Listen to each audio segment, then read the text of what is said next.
All right, let's first define the law of sines. So for a triangle with sides A, B, C, and opposite angles, angle A, angle B, angle C respectively. So notice that the angles are written in capital letters and the sides in lowercase. We can write the sine of A over little a, so that ratio is equal to the sine of angle B divided by the side of B, which is also equal to the ratio of the sine of angle C divided by C. All right, let's look at this in action. So at this point, you're probably wondering, why do I even need to learn the law of sines? So we learned right triangle trig last time, which is great when you have a right triangle.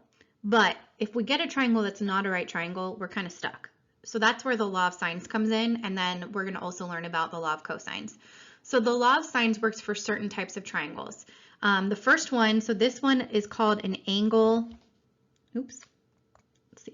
an angle side triangle. So I'm going to label this guy, so A, B, and C. So that means that this is little b, this is little c, and this is little a. So again, whatever's across, so angle B is here, across from it's the side B, angle A is here, across from it's this side A, angle C is here, across from it's the side C. So what I know here is I know that, let's grab a different color. All right, I know that B is 30 degrees. I know that C is 125 degrees, and I know that little b is 10. So I have an angle, and a side. So it's the order that it's given. And if I had this side A, I would say angle, side, angle. So again, if I'm going from counterclockwise, I've got angle, side, or clockwise, I mean. All right, so knowing this, so when we have an angle, side triangle, so two angles and then the side that's not in between those angles, I'm going to write that down. So two angles and the side not in between those angles. The law of sines is super helpful in solving the triangle. So if I needed to find all the other angles and the sides, I can use the law of sines. So when I do this, the first thing that I do is every single time I write out little a, angle B, angle C, little a, little b, little c. That makes it so I don't forget to do anything. Obviously, I already know some of them. That's 30 degrees, this is 125 degrees, and this is 10. But it reminds me, okay, I've got these other three, angle A, side A, and angle C. Those are the things that I need to solve for. So we know that the angles of a triangle add up to 180 degrees. So I know that angle A plus angle B plus angle C has to equal 180 degrees.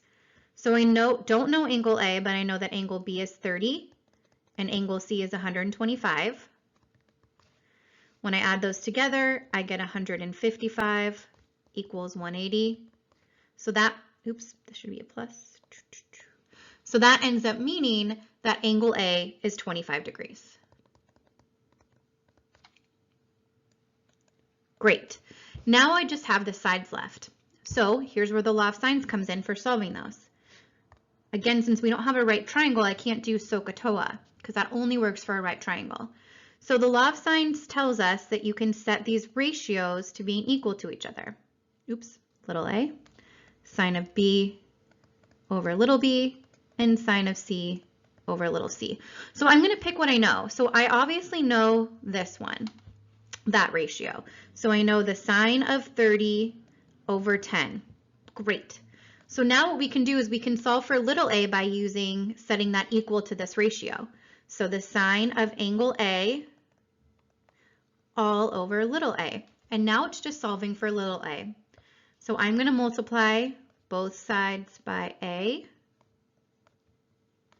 which gives me a times the sine of 30 over 10 equals the sine of 25.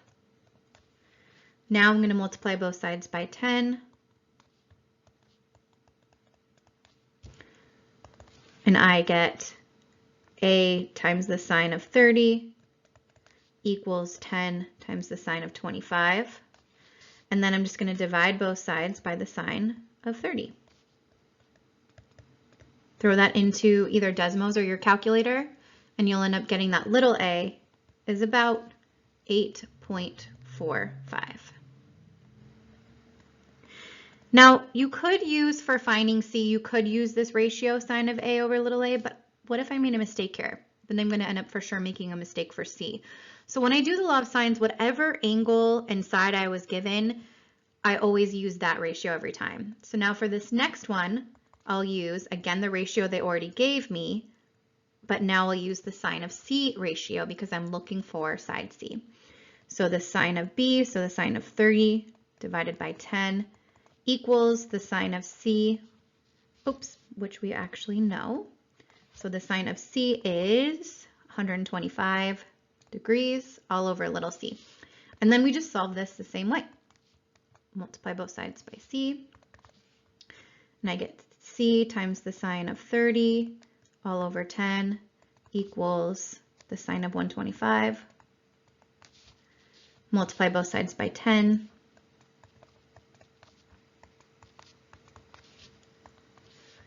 C times the sine of 30 degrees equals 10 times the sine of 125 degrees. And then divide everything by the sine of 30 degrees. And you end up getting that C is about 16.38. And that's it.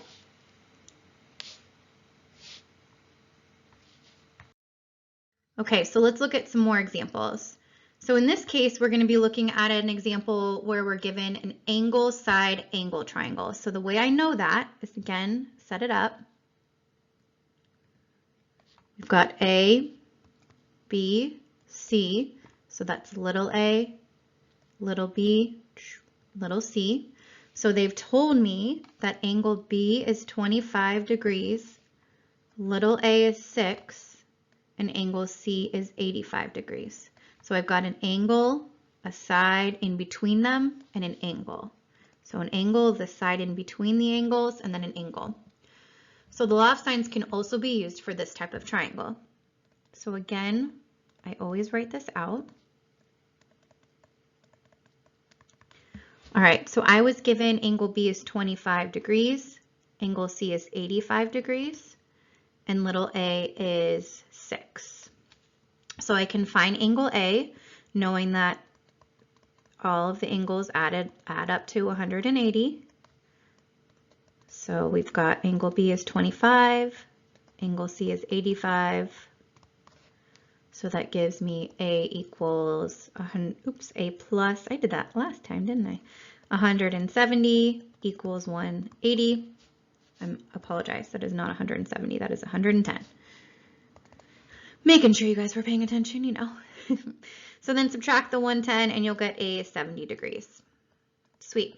So now I have, with the law of sines, I have that one ratio that I'm going to use every time because I've got my angle A and my side A.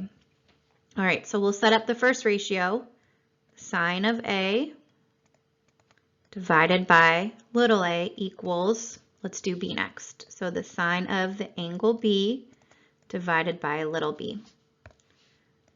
Multiply both sides by B. And I get B times the sine of 70 over 6 equals the sine of 25. Multiply both sides by 6. Oops. B times the sine of 70 degrees equals 6 times the sine of 25 degrees. Divide everything by the sine of 70. And I get that B is about 2.70. And then I can do the exact same thing for finding C. So we'll use the ratio A, so the sine of angle A divided by the side A equals the sine of angle C divided by the side C. And we'll go through the same series of steps. If you know how to cross multiply and would rather do that here, you are more than welcome to. So this gives me C times the sine of 70 over 6 equals the sine of 85 degrees. Multiply both sides by 6. So C times the sine of 70 equals 6 times the sine of 85, divide by sine of 70, and I end up getting that C is approximately 6.36. Pretty basic.